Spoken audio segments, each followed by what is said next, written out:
Graças e paz, pessoal. Hoje eu quero falar sobre o capítulo 15 do meu livro, A Estrutura do Sermão. Estou me referindo ao livro Pregando as Escrituras, um manual bíblico de pregação. Bem, nessa estruturação do sermão, melhor dizendo, há vários teóricos que diferenciam uma palavra ou outra, mas que basicamente fazem a mesma coisa, tá?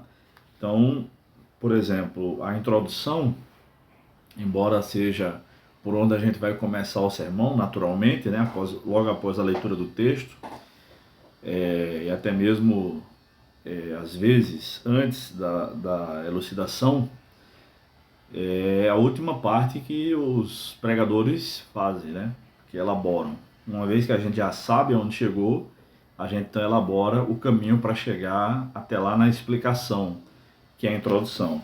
Então, a estrutura de sermão que eu proponho aqui é texto base, a introdução, a elucidação, que geralmente eu já faço junto, tá? Mas no livro está diferenciado. Pontos principais, os pontos principais é o sermão propriamente dito, tá? Então a ideia é ler o texto, né? Saudar as pessoas, graça e paz, enfim, que Deus nos abençoe. Se tiver alguma coisa a mais para falar, que seja coisa de poucos segundos, deve passar de um minuto.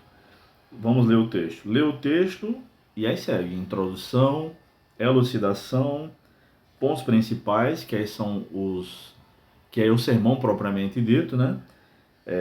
Eu não pus no livro, mas dos pontos principais tem os subpontos, os subtópicos, tá? Às vezes é necessário, às vezes não é, às vezes o próprio ponto principal já, a explicação dele já é suficiente, enfim, a conclusão e a aplicação. E é uma questão que eu coloquei a parte aqui, que é o tempo de preparo do sermão, mas a conclusão e a aplicação estão em partes distintas no meu livro, mas não necessariamente no sermão, tá? Primeiro, que a aplicação deve ser feita ao longo de todo o sermão, desde a introdução até a conclusão. Cada ponto principal deve ser explicado e aplicado, explicado e aplicado. Eu pus aqui a aplicação no final, mas é para ela ser feita ao longo do sermão, é porque eu não ia ficar texto base, aplicação, introdução, aplicação, elucidação, aplicação. Então eu trato eu trato a parte da aplicação, mas digo que ela deve ser feita ao longo de todo o sermão, sobretudo na conclusão, que é a aplicação sobre o tema geral, tema do sermão, e não o tema de cada ponto. Por fim, eu discuto aqui umas 2 páginas sobre o tempo de preparo, né?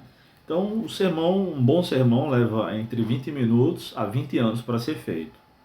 Por exemplo, John Stott disse que para cada 5 minutos que ele ia pregar, ele estudava em média 1 hora. Então, para fazer um sermão de 30 minutos, em média 6 horas de estudo, incluindo o estudo e preparo do sermão, tá? Mas é claro que como o conhecimento é cumulativo, a gente vai aprendendo cada vez mais sobre a Bíblia, sobre as passagens, sobre os gêneros literários, enfim, a gente vai ganhando tempo nisso aí. Então é possível fazer um sermão em 20 minutos? É possível, tá? Eu já fiz várias vezes, mas não é o ideal. E também não é a prática, não deve ser a prática. Não é essa a minha prática, de elaborar um sermão em 20 minutos, não. Já foi preciso fazer com a experiência de púlpito, de sala de aula, de décadas fazendo isso, aí beleza, né? A gente consegue fazer. Mas um pastor, alguém que vai dar doutrina, vai dar aula de escola bíblica, rotineiramente, tem que ir estudando sempre e o ideal é estudar todo dia, tá? Então, é interessante, né? Um sermão pode levar, como eu disse, de 20 minutos a 20 anos para ser feito. Por quê? Porque tem temas nas escrituras que às vezes a gente não entende bem. Então, eu aprendi com um amigo, um colega do mestrado, que a gente deve pregar sobre nossas certezas e não sobre nossas dúvidas, entre outras coisas que ele falou, né? E às vezes, para ter certeza de um tema ou passagem bíblica, a gente leva às vezes uns 20 anos para ter certeza, e a gente só deve pregar quando a gente tem certeza. Deus abençoe.